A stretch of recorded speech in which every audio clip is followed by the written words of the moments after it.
Herkese merhabalar. Bugün yine harika bir saç ekimi sonucuyla birlikte olacağız. Size onu buluşturacağım. Ama öncesinde bu yanda görmüş olduğunuz takip et, beğeni butonlarıyla bana verdiğiniz destek için çok teşekkür ederim. Her geçen gün kanalımız daha da büyüyor. Ailemiz daha da artıyor arkadaşlar. Buradaki yaptığınız değerlendirmeler, yorumlar, beğeni, takip olayları bizim daha fazla insana doğru bir adres olup olmamamızla alakalı destek yapmış oluyorsunuz. Yani onların önüne çıkmamızı sağlıyorsunuz. Bu kişinin sanatı var. Evet, hocamı herkes görmeli diyorsunuz yani. Bugüne kadar yaptığınız destekler için çok teşekkür ederim ve devamını da dilerim arkadaşlar. Şimdi saç ekim sonucumuzun, hastamızın önceki halini yakın çekimle bir görelim bakalım. Evet. Önden bakıldığındaki görüntüsü bu şekilde.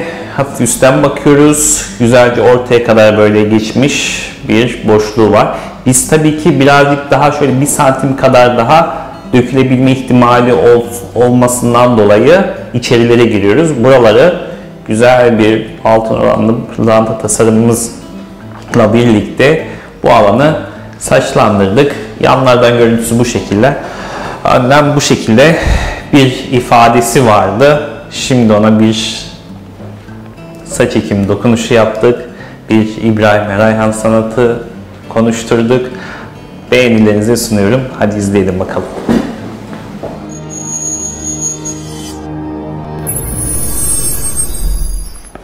Evet, Burak Bey'in bir yıl önceki görüntüsü bu şekildeydi ve sizlerle bir yıl sonrası. Evet, merhabalar, hoş geldiniz. Hoş bulduk İbrahim Bey. Nasılsınız? Teşekkür ederim, sizler?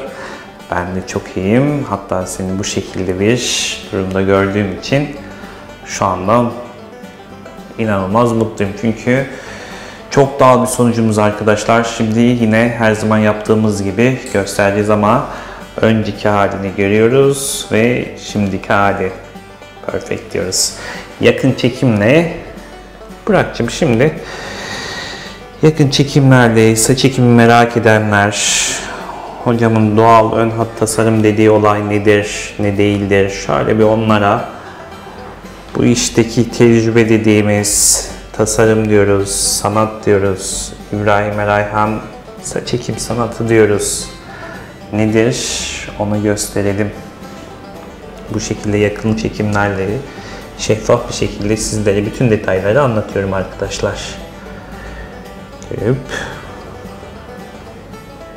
Evet, bazı arkadaşlarımız şey diyor. Ya hocam zaten ön hat yapmışsınız. Arkadaşlar, ortaya kadar güzel bir boşluk var. Ve önemli olan işte ön hat yapmak ve onun doğallığını, tasarımını sağlamak. Hiç kimse anlayabiliyor mu Burak Bey? Hiç kimse anlamıyor. Ben ısrarla söylememe rağmen yine inanmıyor arkadaşlar. Bir de böyle bir şey oluyor değil mi? İkna edemiyorum saç ektirdiğini. Evet. Bir de arkamızı dönelim. Tabii ki. Alım yapılan bölgenin en çok merak ettikleri bırakacağım. Bir de şöyle bu bölümlerde iz kalması ama hiç bir iz var mı arkadaşlar? Makyajlı mikrofuey sanatı diyorum buna. Anlaşılması çok zor. Hatta imkansız dediğimiz bir doğallıkta oluyorsun. Bana dönebilirsin. Evet. Sizler de böyle bir harika doğallıkta bir saç ekim sonucuna kavuşmak istiyorsanız yapmanız gereken şey çok basit. Başınızın önden, üstten, yanlarını ve arkasını görebileceğim fotoğraflarınızı bu aşağıda görmüş olduğunuz WhatsApp numarama gönderin. Oradan bizzat benim tarafından nasıl bir çalışma yapılacağı, nerelere ekim olacağı, kaç bin grafik ekeceğimiz ve fiyat hakkında bilgilendirmenizi alabileceksiniz. Daha fazla genç kalma ve dinamik olma durumunuzu geciktirmeyin. Bekliyorum. Şimdi Burak Bey ile saç ekim sonrası hayatında nasıl değişiklikler oldu, memnuniyetini, yaşadığı durumları ve süreci hakkındaki görüşlerini alacağız. İzlemeye devam edin. Hadi görüşürüz.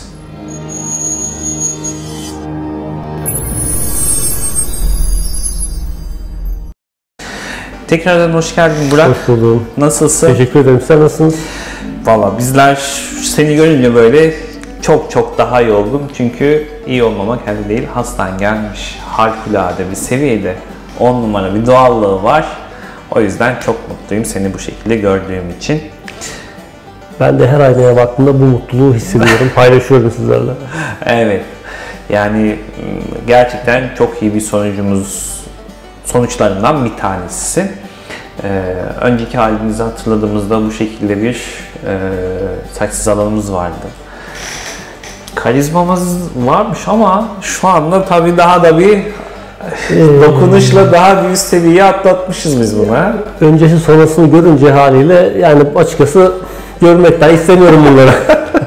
Genelde bütün hastalarındaki aynı dert bu arkadaşlar.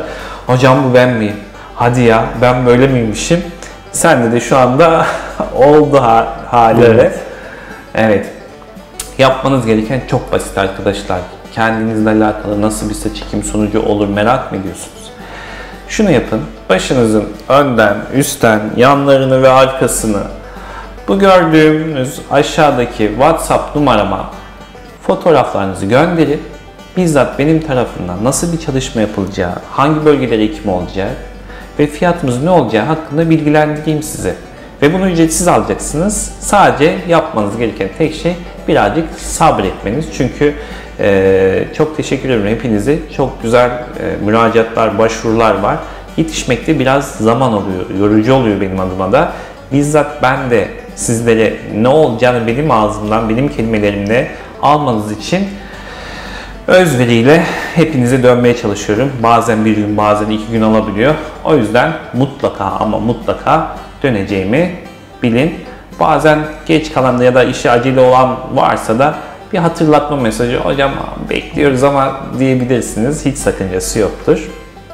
Tabi bu arada bu aşağıda görmüş olduğunuz bölümde de takip et, beğeni butonlarınızı da unutmayın. O desteklerinizle daha fazla insana doğru bir adres olup olmadığımızı YouTube'da anlatmış oluyor, göstermiş oluyor. Burak gibi diğer insanlar da doğal saç ekimi sonuçlarına kavuşması için doğru bir yeri bulmasına faydalı oluyor. Unutmayın arkadaşlar. Burak, saç ekimine ne zaman karar verdin? İnsanlar da hani bunu beni merak ediyor. Nasıl bir araştırma yaptı bu kişi acaba? İbrahim Bey'i nasıl buldu? Senin için bu serüveni bir baştan şöyle bir gözden geçirelim istersen. Saç ekimine dediğim gibi şimdi aynaya her baktığımda her geçen gün biraz daha saç kaybım oluyordu. En son bir yerde karar verdim. Evet. Dedim artık ekleme zamanı geldi. Doğru zaman ne zaman? Doğru yer neresi? Bunları araştırmaya koyuldu. Birçok saç ekim kliniği araştırdım, gördüm. Ama kendim doğru adreste bulduğuma inanıyorum. Ki zaten aldığım sonuçta bunun bir kanıtı. Mesela araştırırken ne yaptın? Direkt internette ilk yaptığın işlem şey olmuştur. Bursa saç ekim firmaları, saç ekim merkezleri. Onun dışında hiç Bursa'da yaptığım vakalardan böyle çevrende karşılaştığın birileri oldu mu, bir tavsiye falan? Yoksa sadece direkt böyle hani YouTube mu, Instagram mı, hangi alanla alakalı? Sizin YouTube ve Instagram'da çok videolarınız ve paylaşımlarınız karşıma çıkıyordu. Açıkçası orada izlediğim videolar kendimi burada bulmama vesile oldu diyebilirim. Çünkü gördüğüm sonuçlar çok etkiledi beni. Evet. Hatta bu videolarda ben de zaman zaman yorum yaptım, bunlar gerçek mi diye. Şimdi inanıyorum ki siz de o yorumları yapan arkadaşlardan birisiniz. Sizleri buraya davet ediyorum. Kesinlikle doğru adres burası. Evet. Yani araştırmalara başladın. Merkezlerin, saç ekim merkezlerin işte sonuçlarını falan böyle izliyorsun. Neler yaptığını falan. Ama İbrahim Hoca'nınkisi bir farklı geldi. Değil mi? Çünkü İbrahim Hoca'nın kendisi bir referans olduğu için o da var. Farklı hiçbir şeye gerek yoktu. Ben onu gördüm. Dedim ki kesinlikle doğru adres burası. Ben burada saç ekimi yaptırmalıyım. Çünkü sizlere arkadaşlar empati kurabilecek çok doğru bir kişi olduğumu söyleyebilirim. Neden hocam? Çünkü hem bu işi yıllardır yapan, 12. yılımdayım falan. 25 binin üzerinde bir ameliyat yönetmişim. Ve artı arkadaşlar ben de saç ekimi yaptırmış birisiyim. Artık ahenkli saçlarımı ben de şu hamleyi yapmayı çok özlemiştim. Şimdi güzel bir şekilde yapıyorum. Hani derler ya, bana damdan düşeni getirin, halimden en iyi o anlar diye. O yüzden sizlerin hani bir sonucu nasıl görmek isteyeceksiniz, nelere dikkat edilmesi gerekir, karşı taraf neleri sunabilecek, bunların hepsini biliyorum. Yakın çekimlerde bu kadar güzel hani yakından çekip gösterebilmek bir sanatınızın, bir maharetinizin, bir el melaketinizin olması lazım. Onlar da çok şükür artık tecrübemizde oturmuş durumda. Sen de izleyince bir slide gösterisi değil bu. Evet. Bu kadar 10 santime kadar yaklaşıp da gösteriyorsa hoca, oradaki doğallığı hala biz anlayamıyorsak ya da doğallığı anlayıp hani absürt olan böyle doğalın dışına taşmış bir görüntü olmadığını anlıyorsak daha ne yapsın, değil mi? Işık altında görüyor, burada 2 tane büyük ışığımız var ve de telefonlarda bir de aksine çok daha parlak ve aydınlık gösteriyor. Bütün detayları kaçırma imkanınız yok yani. Bir video, 2 video, 3 video derken abi hepsinde de aynı özveri var, aynı çalışma şeyi. Hani kaçak çalışmıyoruz, kaçak görüşleri var ya, o bizde yok ve sen de bunları gördün. Ben de bunları gördüm. Hatta dediğim gibi bu videoların altında ben de yorum yaptım. Dedim bir örnekte şunu yazmıştım yorum olarak. Hani topik kullanıldı mı bu saçta? Çünkü alınan sonuç beni çok etkilemişti. Hocam da aynı gün yorum yapmıştı. Herhangi bir topik kullanmadık. Doğal sonucumuz bu. Ben bu işlemin canlı örneğiyim. Herhangi bir topik veya afaki hiçbir ürün kullanmadım. Kullanılmadığını ben bizzat gördüm. Ben çok mutluyum burada saç ektirdiğimden dolayı. İbrahim ve diğer arkadaşlara gerçekten teşekkür ediyorum bu konuda. Sizlere de burayı gönül rahatlığı tavsiye edebilirim. Evet. Demek ki o genel olarak yazanlar vardı. Topik ya da protez var mı hocam bu saçta? Evet. Doğru olamaz. Bu kadar değişmiş olamaz. Onlardan bir tanesi de sendin. Bir de benim yani itiraf ediyorum. Yazdığım yoruma utandım işlem sonucunda gerçekten. Ama senden sonra da senin gibi öyle yazan başka kişiler de oldu. Dedim ki madem öyle şeyleri de göstereyim. Hani topikli kullandıklı saçları açtım, tarıyorum, çekiyorum falan. Onları da yaptık. Burada kendisi de bizzat gelip yaşadı zaten. Evet. Yanıltıcı bir şey kullanmanın hiçbir anlamı yok. Hani ne zamana kadar yalan söyleyebilirsin? Sonrasında birisi çıkar ki hoca böyle yapıyor. Ne topik kullandık ne de proteziniz. Gayet doğal bir saç ekim sanatımız var ortada arkadaşlar. Merak etmeyin. İçiniz rahat olsun. Burası şeffaf İbrahim Erayhan sanatının olduğu bölge. Rahat olun. Hiç yanıltıcı, aldatıcı şeyimiz yok. Yani muammamız ya da müracaat etmemizi gerektiren bir sebebimiz yok. Çünkü çok güzel bir tecrübemiz, deneyimimiz var. İnsanlar çok korkuyor. Burak, saç ekimi yaptırırken anlatıyorlar çok ağrılı, acılı falan olacak. Diyorum yani bizdeki ağrı, biz hassas çalışıyoruz profesyonel bir ekip tarafından. Daha butik ve özel işler yapıyorum. 15-20-30 kişinin çıktığı bir fabrikasyon bir işlem değil. Günlük 3 hasta kabul ediyoruz ya da 4 hasta oluyor. Daha özenli bir hani lokal anestezi uygulanacak. Evet, iğnelerimiz, dermojetimiz var. Onun üzerinden hani bizdeki ağrı 3-4-5 ise özentisiz bir lokal anestezi uygulamasıyla 8-9-10 gibi ağrı çekebiliyorsun. Yani korkutuyorlar hep bu yönde. Dayanılmayacak ya da bu görsele kavuşmak için o minimal olan ağrı sence değerlendirir misin? Senin için nasıldı o lokal anestezi süreci? Ağrı eşiğim çok düşük olmama rağmen yani lokal anesteziden sonra acı hissetmedim desem yeri vardır. Çok ufak lokal acılar hissettim. O da tabii ilk iğne yapılırken ondan sonra herhangi bir ne bir ağrı ne bir sızı hiçbir şey hissetmedim. Hatta ekimden sonra günler geçmesine rağmen herhangi bir ağrı sızı yaşamadım, duymadım. Evet. Saç ekiminin en güzel yanı ve tercih edilmesinin sebeplerinden bir tanesi de ağırlı kısım arkadaşlar sadece lokal anestezi uygulanırken oluyor. Bu da çok hassas ellerde hastayı dinleyerek yapıldıktan sonra 10 dakikalık ya da 15 dakikalık bir süreç. Ondan sonra hiçbir şey hissetmiyorsunuz. Kesinlikle ağrı gitmiş oluyor zaten. O süreçte o enjektörün pistonunu iteklerken ne kadar sert yapılırsa o kadar hasta acı çeker. Bizim amacımız da hastayı bir yere yetiştirmek değil. O yüzden hassasiyet derken bunu kastediyorum. Yani günübirlikçe işi böyle koştur yapmaya çalışan bir yere düşerseniz bu birazcık canınızı yakabilir ama bizim gibi rahat yani güne yetiştirmeye çalışan bir durumda olmayan kişilerin ellerinde ağrı seviyesi minimal bir oranda bir 10 dakikalık sürecimiz ondan sonra çok keyifli ve konforlu.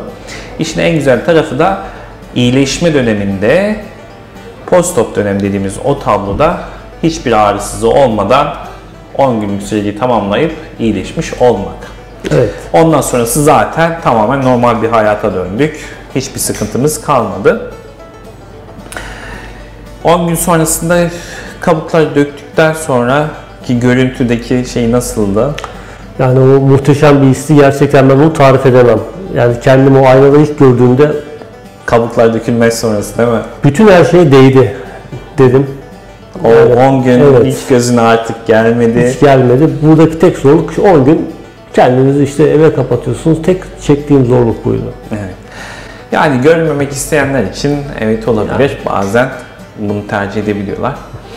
Sonrasında senin yıkıldığın bir dönem vardı. Şok döküm arkadaşlar. Burak'ı en çok üzen ve endişelendiren. Çünkü 10. gündeki tabloyu gördüğünde bayıldı. Çok güzel olmuş hocam, harika gözüküyor. Her yer çok güzel, saçlı dolu. Tabi aradan bu süreci, yani saç ekim süreci olan şok dökülme dönemi var. 20. günlerde başlar, bir aya kadar hepsi dökülür. Bu bir hani kuluçka dönemi, bağdaşma dönemi deriz. Olağan bir süreçtir, normaldir. Endişelenmenize gerek yoktur ama tabii siz ilk defa böyle bir şey yaptırdığınız için hemen ne oldu, nasıl yani hepsi gitti hocam, bunlar ne olacak şimdi gibi kaygıların oldu. Kaygılarım oldu ama tabii kaygıların boşa çıktığını gördüm zaman içerisinde. Biraz yani bu konuda iktirecek arkadaşlara özellikle tavsiye ediyorum. Stres yapmayın, sakin olun. Saçlar yerine geliyor, daha gür bir şekilde yerine gelecek. Buna emin olun. Benim gibi pimpiriklenmeyin. Neden söyledi bunu? 2. 3. aylarında Burak da çok stres yapmaya başladı. Dedim ki Burak stres yapma. Hani bunun doğal bir süreci hemen bir anda olmuyor. 5 ay geçmeden hani mutlu olamayacaksın. 3. aylarda, 2. aylarda böyle artık streslerin çok yoğun olduğu dönemlerdir arkadaşlar. Yapmayın. Çünkü olağan süreci, bunu unutmayın. Başka yerde de yapmış olsanız aynı süreçler geçerli neredeyse. 5 aydan sonra mutlu olmaya başlarsınız. 8. 9. aylarda bu iş artık pik yapar. İşlem süresinin sonu da 1 yıldır. 1 yıl sonrasında tamamen oturmuş kavuşmuş oluruz. Sen de 6. aylara geldiğimizde zaten tamam ya bundan sonra Burak'tan zaten ses çıkmadı. Hocam ben geldim bakıma geldim ya. Önceden hocam bir baksana ne oluyor değil mi? Çıkıyor mu? Çıkacaklar mı? Tabi buradan da bu 2. ay stres dönemi, 3. ay stres dönemini açıklamış olalım. Sizler için de bilgilendirmiş olalım. Evet, bu süreçte artık hani 6-7. aylarda güzel bir şekilde forma gelmeye başladı. Mutluyuz. Çevrendeki insanlar sendeki bu değişikliğe olan yorumları, anlatabileceğim bir anın, bir böyle şeylerin varsa insanlar sendeki bu değişikliğe dair neler söylediler onu merak ediyorum. Senden de dinleyebiliriz. Yani şöyle anlatayım. Çevremdeki insanlara ben saç ektirdiğimi ikna edemedim. Ne desem de ikna olmadılar. Saç ektirdim diyorum, inanmıyorlar. Bu konuda İbrahim Bey gerçekten çok doğal, natural çalıştı. Evet. Yani anlatması bazen zor olabiliyor. Senin gibi diğer hastaların da aynı zorluğu çekebilirler. Tabii herkesten aynı performansı beklemiyoruz arkadaşlar. Çünkü saçsız alan genişliği, donör bölgesinin yeterliliği, saç yapısı, kalitesi bunların hepsi fark ettiriyor. Buranın şansı güzel kalitede bir saçları vardı ve saçsız alan böyle onay donör bölgesinin yeterli bir durumdaydı. Oraya estetik dokunuşumuzla onu sağlayabilmiş olduk. Şimdi Burak'ın kafası tamamen açık olsaydı da Hani onlarda anlaşılmalar tabii ki oluyor ama bölgenin küçük olması, anlatsan da bazen hakikaten insanlar dalga geçildiğini sanıyor. Çoğu hastam iddialaşıp yemek kazandığını biliyorum falan. Hocam sayenizde yemek yiyoruz falan diyenler, fotoğraf gönderenler de oluyor. Sen de onlardan bir tanesisin. Kesinlikle ben de onlardan biriyim. İnandırmaya çalışsan da bazen inanmak istemiyorlar. Çünkü kendisinin dalga geçildiğini, böyle komik duruma düşürüleceğini düşünüp aksi yönde şey yapabiliyorlar, söyleyebiliyorlar. Kesinlikle öyle. Bu süreçte seni çok zorlayan bir şey oldu mu? Ya da insanlara hani şu doğal görüntüye kavuşmalı hani bir bedeli olacak illaki. Ama hani nasıl bir şeyler oldu? Yani bunun için her şey değer mi, değmez mi? O yönde bir tavsiyeni de alabiliriz. Şöyle söyleyeyim, bırakın bir yılı, 10 günün sonunda bile aldığım sonuç beni çok etkilemişti. Yani bunun bir bedeli var mı? Var. Evet. Bunun bedeli ilk 3 veya 4 gün biraz konforumuz kaçıyor. Yatarken, hareket ederken konforumuz kaçıyor. Onun haricinde yaşadığım, çektiğim bütün şeylere gerçekten aldığım sonuç değdi. Bir daha olsa gözümü kırpmam. Tekrar İbrahim Bey'de saç ekimini yaptırırım. Bu konuda herhangi bir hiçbir zaman şüphem olmadı. İlk zamanlar dediğim gibi o biraz şok dökülmeden sonra biraz ister istemez stres yaptım ama hem hocamın telkinleri hem zaman içerisinde gördüklerim beni mutlu ve memnun etti. Evet, bu şekilde artık ömür boyu kalıcılığı olabilecek bir işlemdir diyoruz arkadaşlar. Böyle bir sonuca kavuşmanın tabii ki bir takım sancıları, süreçleri olacak, bedelleri olacak. Bunlar yani inanılmaz büyük şeyler değil. 10-15 dakikalık bir ağrı lokal anestezi dönemine katlanacaksınız. 3-5 gün iyileşme dönemi, 10 gün tamamen iyileşme dönemi, kabuk atıp ondan sonra 2. 3. aylarda 1-2 aylık sabır dönemimiz var. 2 ayın akışında zaten saçlarınız uzuyor. Bizi her zaman yanınızda buluyorsunuz, her zaman ulaşabiliyorsunuz. Değil mi? Bu çok önemli bir noktaydı. Ben bu süreçte her zaman bir muhatap buldum İbrahim Bey. Gerek yüz yüze gerek telefonla olsun. Hep iletişim halindeydik. İşlerinin haricinde hem sağ olsun psikolojik destek de verdi kendisi bu konuda. Bu şok dökülme süreçlerinde. Teşekkürlerimi ona iletiyorum. Evet. Kendi saç ekim sonucunu da göster. Bak bırak ben de böyleydim. Senden daha kötü durumdayım. Benim o kadar saçım bile yoktu diye kendisini rahatlaması için. Arkadaşlar burada her zaman bir aile ortamı gibi oluyoruz. Bunun kelimelerle değil, beni tanıyınca eğer bir gün saçınızı ben de ektirmiş olursanız hocanın ne demek istediğini daha iyi anlayacaksınız ya da Burak'ın ne demek istediğini daha iyi anlayacaksınız. Çünkü bu işteki öncelik benim için para değil. Kendi İbrahim Erayhan sanatımı sizlerle buluşturmak, onu hayata geçirebilmek, sonrasında zaten sanatın varsa para da geliyor, başarı da geliyor. Yani işe, mesleğe aşık olmanın, sevdalı olmanın sonucu da bu. Çünkü insanlara bir şey katmak, o psikosağlık dediğimiz özgüveninizi, kendinizi iyi hissedeceğiniz durumunuza getirmenin tadı, keyfi bambaşka. Yani Burak gelmiş bugün o kadar mutlu ki gözlerindeki enerjiyi görüyorum ki işte yani beni parayla mutlu edemezsiniz ama onun o bakışları, o memnuniyeti size dünyaya gelme sebebiniz gibi geliyor ya. Yani bu denli bir mutluluk. O yüzden kelimelerimle az çok ifade etmeye çalıştım size.